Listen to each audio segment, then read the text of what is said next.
आइए, सुनिए, देखिए, समझिए सनातन सत्य। जैसी दृष्टि वैसी सृष्टि, दृष्टि विज्ञान। कुदरत, कुदरती रचना एवं कुदरत के कानून से शाश्वत सुख की प्राप्ति। जोधपुर के परम पूज्य महात्मा उपासक प्रोफेसर डॉक्टर सोहन राज तातेड़ के निर्देशन में सनातन सत्य। जैसी दृष्टि वैसी सृष्टि, दृष्टि विज्ञान।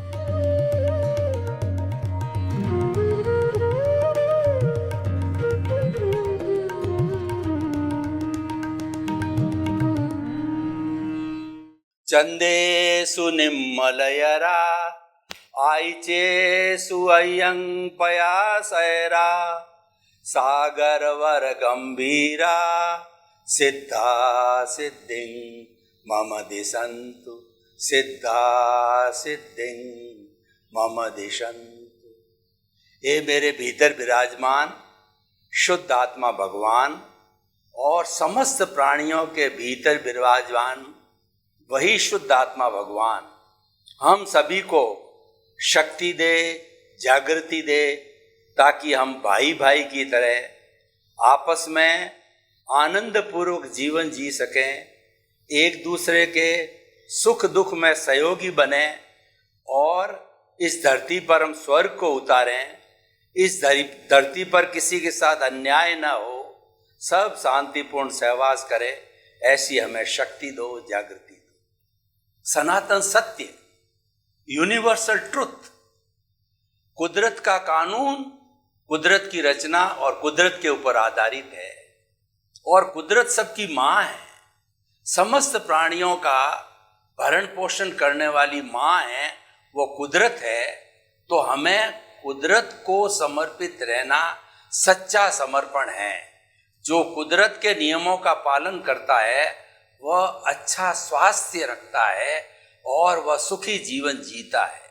हम आपको ये सनातन सत्य कार्यक्रम इसीलिए देना चाहते हैं कि आपकी जितनी भी रॉन्ग बिलीफ है वो समाप्त हो जावे और आपके भीतर राइट बिलीफ आ जावे, आपके भीतर right vision, right attitude, right दृष्टिकोण आ जावे, ताकि कि आप एक अच्छे इंसान बनो। और एक अच्छा इंसान होता है वह स्वयं सुखी रहता है और औरों को सुखी करता है। आपको शाश्वत सुख देने के लिए, शाश्वत सुख की नींव लगाने के लिए हम ये सनातन कार्यक्रम आपको रोज देते हैं और इस कार्यक्रम में हम अलग अलग विषयों का चयन करते हैं। तो आज हमारा बहुत श्रद्धा से भरा हुआ बहुत ही सुंदर विषय है, दादा भगवान ना असीम जय जयकार। देखिए, दादा भगवान किसी व्यक्ति का नाम नहीं है, ये तो सिंबॉलिक है। मेरे भीतर, आप सभी के भीतर 84 लाख जीवा योनियों के भीतर विराजमान मूल स्वरूप में शुद्ध आत्मा भगवान को दादा भगवान की परिभाषा दी है। अतः आप मात्र नाम पर नहीं जावें, मात्र से कंफ्यूजन नहीं है। और फिर भी मैं बाह्य परिचय आपको देता हूँ कि दादा भगवान ऐसी एक पुण्य आत्मा थी जो सबसे प्रथम तीर्थंकर हमारे इस अवसर्पिणी काल के हुए हैं, भगवान ऋषभ हुए हैं। उनके सुपुत्र जो भरत जी थे, उन भरत जी के साथ के अंदर काम करने वाले दादा भगवान का यह पुण्य जीव था। और भरत चक्रवर्ती ने भगवान ऋषभ से प्रार्थना की कि मेरे 99 भाई तो आपके पास जो है दीक्षित हो गए हैं, उनका तो कल्याण हो जाएगा, उनकी मुक्ति मिल जाएगी, लेकिन मैं तो एक चक्रवर्ती राजा हूँ, सारा राजकाज करता हूँ, तो किस तरीके से जो है मेरा उत्थान होगा, मेरा मोक्ष होगा। तो भगवान ऋषभ ने कहा कि तुम्हें चिंता करने की जरूरत नहीं है, तुम्हें मैं एक ऐसी लिफ्ट दूंगा, एक ऐसा हेलीकॉप्टर दूंगा, एक ऐसा लॉन्ग जंप दूंगा कि तुम जो है उन सब से उनके साथ साथ ही मुक्ति को चले जाओगे। तो उन्होंने शीश महल के अंदर साधना की। अक्रम विज्ञान जो भगवान ऋषभ स्वयं जो है जिस विज्ञान के अंदर दीक्षित हुए थे, तो वो जो विक्रम जो हमारा क्रमिक मार्ग है, उस क्रमिक मार्ग के वो मुख्य संचालक थे, तो उन्होंने अक्रम मार्ग दिया। अक्रम का अर्थ होता है कि जिसका कोई क्रम नहीं है, वो सीधा जो है मुक्ति का रास्ता बताता है। तो ऐसा अक्रम विज्ञान, ऐसा अक्रम मार्ग जो है भगवान ऋषभ ने भरत जी को बताया, और उन्होंने उसकी शीश महल में साधना की, और साधना करके वो मुक्ति को प्राप्त हुए। उसी समय ये दादा भगवान का पुण्य जीव उनके साथ था, और उसके बाद से 10 लाख वर्ष तक जो है ये जीव चिंतन करता रहा कि सृष्टि का संचालक कौन है, जो ये सृष्टि है ये कौन चलाता है। तो इसकी जो है चिंतन करते करते जब उनका जन्म 1908 में गुजरात के भादरण गांव के अंदर हुआ, तो उस समय में उसके बाद से जब वो बड़े होने लगे, बचपन से ही वो संत प्रकृति के थे, बड़े मेधावी थे, वैरागी थे, त्यागी थे, और उन्होंने कई धार्मिक ग्रंथों का अध्ययन भी किया। उसके बाद में 1958 जो 50 वर्ष की अवस्था में थे, और एक बार सूरत के तीसरे प्लेटफॉर्म पर बेंच पे विराजमान थे, तो सहज ही उनको एक आलोक हुआ, एक सूर्य उदित हुआ, और उनको ये अक्रम मार्ग का उद्घाटन हुआ, और उन्होंने पाया कि संसार का संचालन करने वाली शक्ति है वह व्यवस्थित शक्ति है, साइंटिफिक सर्कमस्टेंशियल एविडेंस जिसका नाम दिया, और वो इस लोगों को बताते रहे अक्रम ज्ञान के लिए। उन्होंने कहा कि अक्रम ज्ञान के माध्यम से हम घंटे 2 घंटे के अंदर जो पुण्यशाली जीव है उनको जो है ये ज्ञान देते हैं। और जो दादा भगवान ने यह भी बताया, वो एक कॉन्ट्रैक्टर का काम करते थे उन्होंने, और वो शादीशुदा भी थे, तो उन्होंने जो ये बताया कि अक्रम ज्ञान का जो पालन करने वाला है वो 5 आज्ञा का पालन करता है, और ज्ञानी पुरुष के संयोग से, सद गुरु के संयोग से, उसके पुण्य प्रताप से और अगले के पुण्योदय से जो ये ज्ञान जिसको मिलता है उसके अनंतानुबंधी कषाय जो है क्षीण हो जाते हैं। अनंतानुबंधी कषाय के क्षीण होने से जो नए कर्मों का बंधन नहीं होता है, और उसके साथ साथ के अंदर वो ज्ञान देने वाले को प्रतीति, जागृति और अनुभव, 3 तरह के संकल्प, 3 तरह के, एक तरीके से गिफ्ट कहना चाहिए, 3 तरह के जो इस तरह से वो देते थे, जिसके अंदर वो प्रतीति का मतलब है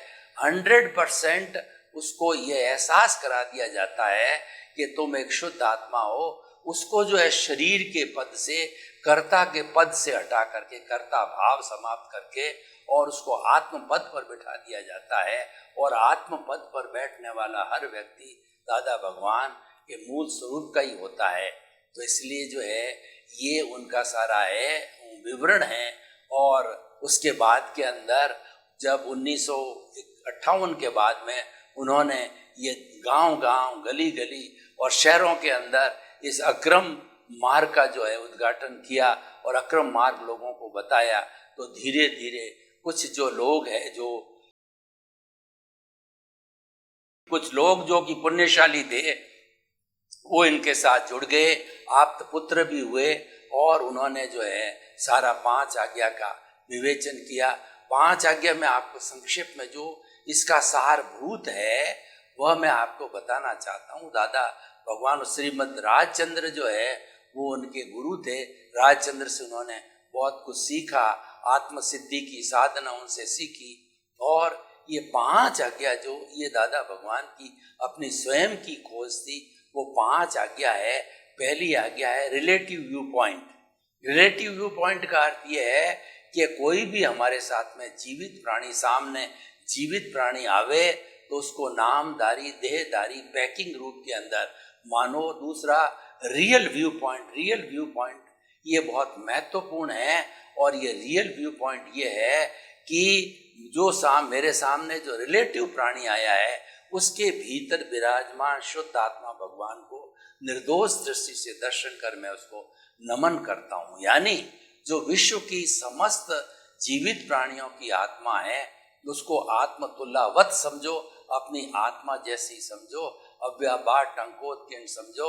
और वो सारी अजर अमर आत्माएं जो है वह सारी एक सी है, वो उसको सामान्य दृष्टिकोण कहा जाता है। उसके तहत समस्त विश्व की समस्त आत्माएं वो एक समान है। वो समस्त जो अनंत ज्ञान, अनंत दर्शन, अनंत शक्ति, अनंत सुख और अनंत वीर्य का भंडार होती है, वो ज्ञाता दृष्टा होती है। और उसमें मुक्ति जाने की अर्हता होती है। और मुक्ति केवल मानव ही जा सकता है, क्योंकि मानव के पास में विकसित इंद्रियां, विकसित मन, विकसित बुद्धि, विकसित चित्त और विकसित आत्मा होती है। इसीलिए वही जा सकता है। उसको ही सम्यक ज्ञान मिलने के बाद में उसको सम्यक दर्शन मिलता है। और धीरे धीरे वो प्रतीति, जागृति और अनुभव के आधार पर बढ़ते बढ़ते जब जागृति जो पूरी बढ़ा देता है तो उसको 360 डिग्री का ज्ञान होता है, जिसको कि केवल ज्ञान बोला जाता है। और जिस किसी भी व्यक्ति को केवल ज्ञान होता है उसको इस जीवित औदारिक शरीर में वो स्वयं परमात्मा बन जाता है, वो स्वयं भगवान बन जाता है। और स्वयं भगवान बन करके जब उसका आयुष्य संपन्न होता है तब वो सिद्ध, बुद्ध और मुक्त हो जाता है। और चौथी आज्ञा है कि फाइलों का संभावपूर्वक निपटारा करना, ये सम्यक चारित्र है। पहली आज्ञा सम्यक दर्शन है, जो कि राइट फेथ कही, ट्रिपल ज्वेल्स में वो राइट फेथ कही जाती है। और पहली दूसरी आज्ञा सम्यक दर्शन, और तीसरी आज्ञा है जो कर्ता व्यवस्थित शक्ति और सम्यक ज्ञान है। और चौथी जो आज्ञा फाइलों का संभावपूर्वक निपटारा करना, यह सम्यक चारित्र है, यानी समता की साधना करना। हम और अनुकूल प्रतिकूल, लाभ हानि, मान सत्कार तिरस्कार, हर परिस्थिति में अपने आप को सम रखना। और जो मन वचन काया रूपी जो कुछ भी कार्य चल रहा है उसके ज्ञाता दृष्टा बने रहना, मन वचन काया से मुक्त रहना। ये मन वचन काया की हर गतिविधि जो कि अवस्था मात्र है उससे मुक्त रहना है। ये जो है फाइलों का संभावपूर्ण निपटारा है। और जो पांचवी आज्ञा है कि शुद्ध आत्मा के बही खाते में रकम जमा करना, ये हमारा तप है, ये हमारी तपस्या है, ये संवर है। और इसके अंदर प्रीति, जागृति और अनुभव आता है कि आपको 100% जब परमात्मा पद के ऊपर बिठा दिया और आपके जहन के अंदर, आपके हृदय के अंदर ये कूट कूट करके रोम रोम के अंदर ये भावना ज्ञान लेने के बाद भरती जाती है कि जागते उठते बहते खाते पीते तुम अनुभव करो कि मैं शुद्ध आत्मा हूँ, मन वचन काया से मुक्त, ऐसा मैं शुद्ध आत्मा हूँ। ये चिंतन जब करते करते जागृति बढ़ जाएगी। और ये हरि है, हरि अनंत, हरि कथा अनंत। हमारे भीतर जो प्रभु विराजमान है और सभी के भीतर प्रभु विराजमान है, वो सारा दादा भगवान स्वरूप ही है। उन सबको दादा भगवान जो हमारे भीतर विराजमान शुद्ध आत्मा भगवान का नाम है वो मान करके और उसकी जय जयकार की जानी चाहिए।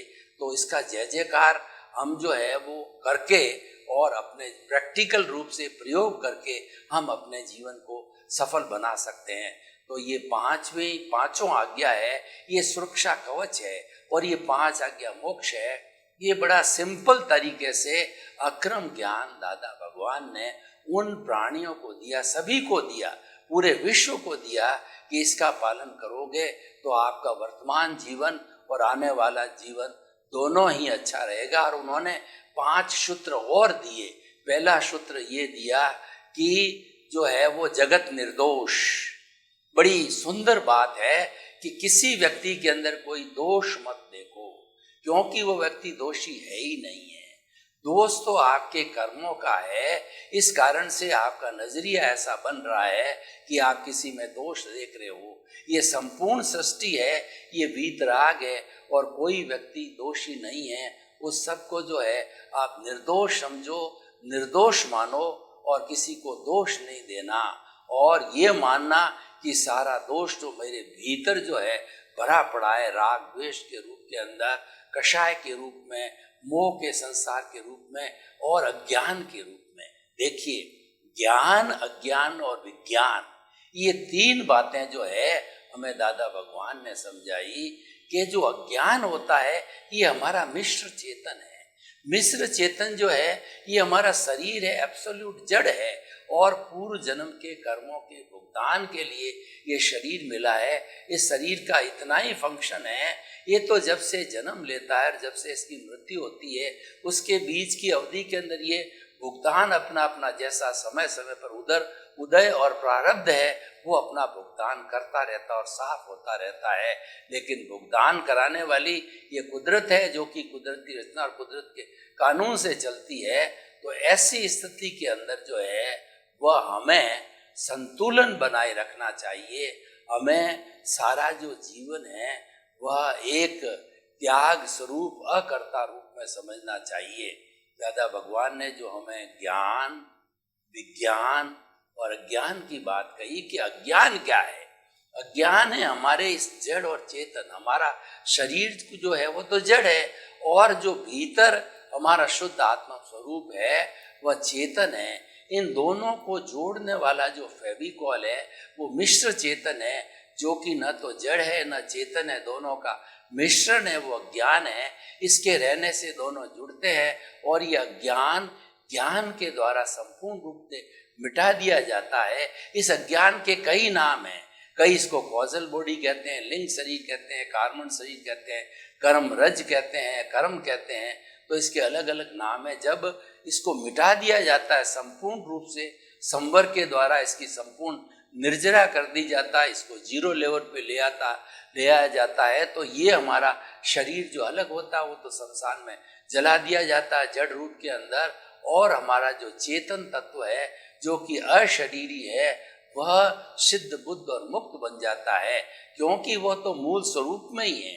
हमारी जो ये आत्मा भीतर विराजमान दादा भगवान है वो जो है प्रारंभ से आज तक जो है इसके अंदर कोई परिवर्तन नहीं आया।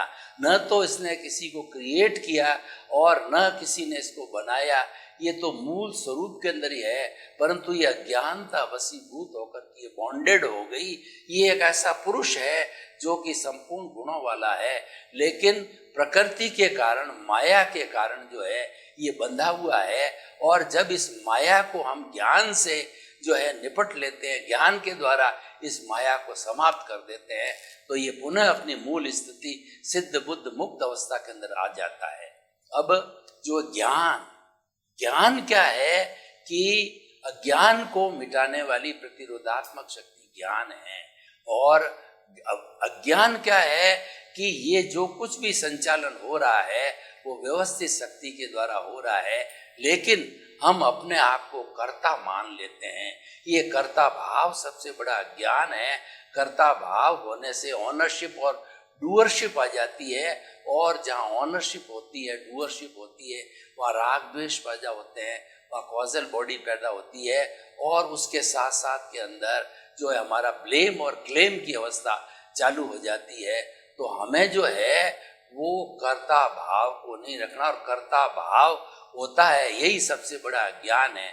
स्वयं की पहचान का न होना सबसे बड़ा ज्ञान है। और जब हमको स्वयं की पहचान हो जाती है और उस स्वयं के साथ स्व जो हमारा तत्व है उसके साथ हम जुड़ जाते हैं, उसकी भजना करते हैं, उसको याद करते हैं, उसको स्मरण करते हैं, और उसको जो है वो माला फेरते हैं, यानी हमारे आत्म तत्व की जो है हम पूरी जांच पड़ताल करते हैं, स्व निरीक्षण करते हैं, इंट्रोस्पेक्शन करते हैं, सेल्फ एनालिसिस करते हैं। तो ऐसी स्थिति के अंदर जो है हमारे ये ज्ञान की अवस्था हो जाती है, दृष्टि विज्ञान होता है। और ये जब ज्ञान जो परफेक्ट स्थिति में आ जाता है, यानी मैं कौन हूँ इसकी पूरी जानकारी हमको हो जाती है कि मैं अलग हूँ, शरीर अलग है। जब भेद विज्ञान हम करने लग जाते हैं और हमारे रोम रोम और खून के एक एक कतरे में, एक एक कोशिका के अंदर जब हमको आत्मा अलग, शरीर अलग, इसकी अनुभूति, इसका एहसास होने लग जाता है, तो ये संपूर्ण विज्ञान बन जाता है। क्योंकि विज्ञान होता है हर स्थिति में एक सा होता है, वह भी बदलता नहीं है। तो ये विज्ञान की स्थिति खड़ी हो जाती है और हम अपने मूल स्वरूप की प्राप्ति के कारण अपने मूल स्वभाव के अंदर, जो हमारा स्वभाव आनंद का स्वभाव है, उसके अंदर चले जाते हैं। तो देखिए कि हम इसको प्रयोग के रूप में करना चाहते हैं, तो प्रयोग के रूप में आप दोनों आंखें कोमलता से बंद कर दीजिए। रीढ़ की हड्डी एंटीना की तरह सीधी, और जिस आसन में आराम से बैठ सकते हैं, सुखासन, पद्मासन, उसमें आप 10-15 मिनट के लिए बैठ जाइए और जो है वो अपने दोनों हाथों की अंगुलियों को ध्यान मुद्रा में रखिए। अब सबसे पहले हम थोड़ा कायोत्सर्ग करेंगे। अपने चित्त को शरीर के निचले भाग, शरीर का मध्य भाग और शरीर का ऊपरी भाग है, उसमें चारों तरफ इसको धीरे धीरे धीरे भीतरी देखते देखते इसको फैलाइए।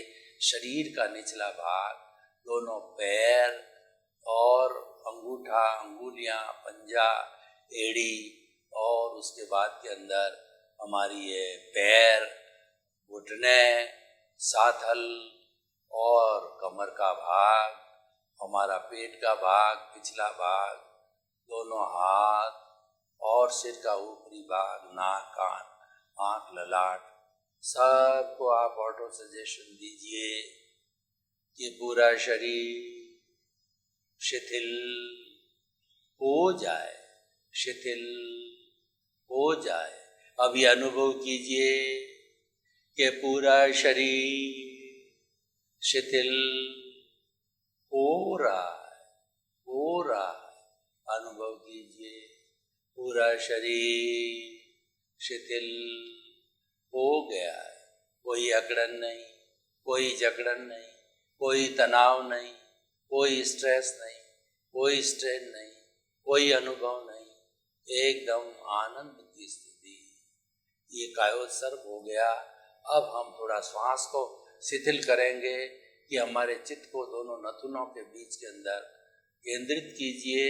आते जाते सांस को देखिए, सांस को थोड़ा और लंबा कीजिए। जब हम सांस लेवें, जब पेट फूलना चाहिए, जब सांस निकालें तो पेट सिकुड़ना चाहिए। लंबा सांस, गहरा श्वास, श्वास आ रहा है, श्वास जा रहा है, लंबा गहरा समतल, शरीर शिथिल, सांस शिथिल। अब हम हमारा जो ज्योति केंद्र है, यानी ललाट का केंद्र है, उसके ऊपर एक जो है हमारी ट्यूबलाइट की तरह चमकती हुई लंबी पट्टी का अनुभव कीजिए कि एक लंबी पट्टी चमकती हुई जो है दिखाई दे रही है। उसके ऊपर आप पीले रंग के अक्षरों से लिखिए, दादा भगवान ना असीम जय जयकार हो। चमकता हुआ पीले रंग की पट्टी आपने इसके ऊपर लिख दी, सफेद चमकती हुई ट्यूबलाइट की तरह पट्टी के ऊपर। अब आप देखिए कि ये पट्टी घूम रही है, पट्टी चल रही है। तो हमें क्या करना है, ये जो पंक्ति हमने लिखी, दादा भगवान ना असीम जय जयकार, इस पट्टी को मैं तो बोल के सुना रहा हूँ क्योंकि मुझे आपको ट्रेनिंग देनी है। आप इसको मानसिक रूप से बोलेंगे, जो है आपकी आवाज़ नहीं आनी चाहिए। तो बोलना, इसको पढ़ना, और जो आप भीतर ही भीतर बोल रहे हैं इसको सुनना, तीनों गतिविधि एकाग्र चित्त से सारा पट्टी पर ध्यान केंद्रित करके तीनों एक साथ होनी है। तो मैं पुनः जो है आपको करके बता रहा हूँ, दादा भगवान ना असीम जय जयकार हो। इसको पट्टी गई, फिर दूसरी पट्टी आई, उसमें वही लिखा हुआ है। ये गोलाकार में पट्टी घूमती रहती है, दादा भगवान ना असीम जय जयकार हो। इसको बार बार कीजिए, तीनों साथ एकाग्रता से होना चाहिए कि मानसिक रूप से पढ़ना, बोलना और सुनना। ये अगर हम, और अब आपने ये प्रयोग किया अब आप आँख खोल दीजिए। दादा भगवान ने भीतर विराजमान प्रभु ने आपको आशीर्वाद दिया, वो आशीर्वाद आपकी हथेलियों पर आ गया है। उस आशीर्वाद को अपने सिर पर केंद्रित कीजिए, उस आशीर्वाद को सिर पर लाइए। ये बड़ा शक्तिशाली मंत्र है। ये मंत्र जो है वह हमें मुक्ति की ओर ले जाने वाला है, क्योंकि दादा भगवान किसी व्यक्ति का नाम नहीं, किसी धर्म, संप्रदाय, जाति, लिंग सबसे ये ऊपर उठा हुआ है। वह हमारे भीतर विराजमान, समस्त प्राणियों के भीतर विराजमान एक सी शुद्ध आत्मा का नाम दादा भगवान है। यानी हम समस्त पूरे विश्व की जो है जीवित शुद्ध आत्मा है, उनका स्मरण करते हैं, उनकी हम भजना करते हैं। तो ऐसी भजना करने से जो है हमारे भीतर अच्छे वाइब्रेशंस बनते हैं, और जो ही हम इस तरीके की भजना चालू करते हैं, त्यों ही हमारे जो कार्बन शरीर इकट्ठा किया हुआ है, हमारी कॉजल बॉडी है, वह फास्ट गति से जो है झड़ने लग जाती है। ये एक दूसरे के विरुद्ध है। जो हमारी कॉजल बॉडी है वह राग द्वेष से जुड़ी हुई है, और दादा भगवान ना असीम जय जयकार, ये मंत्र जो है ये वीतरागता से जुड़ा हुआ है, ये विराग से जुड़ा हुआ है।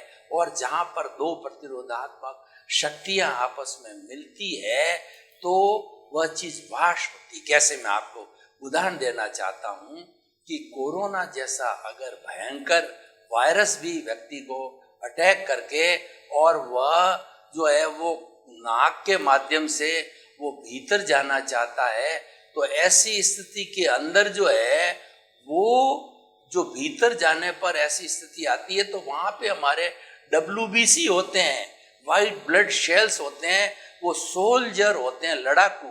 और ताकि कि वो जब लड़ाकू सोल्जर्स होते हैं वो तुरंत उस पर अटैक करते हैं और उस वायरस को समाप्त कर देते हैं। तो इस तरीके से जो है ये सारा कार्य करते हैं। तो हमारी जो ये जो हमने मंत्र पढ़ा, तो जो राग द्वेष के ऊपर जो है ये अटैक करता है, अटैक करके राग द्वेष को मिटाता है।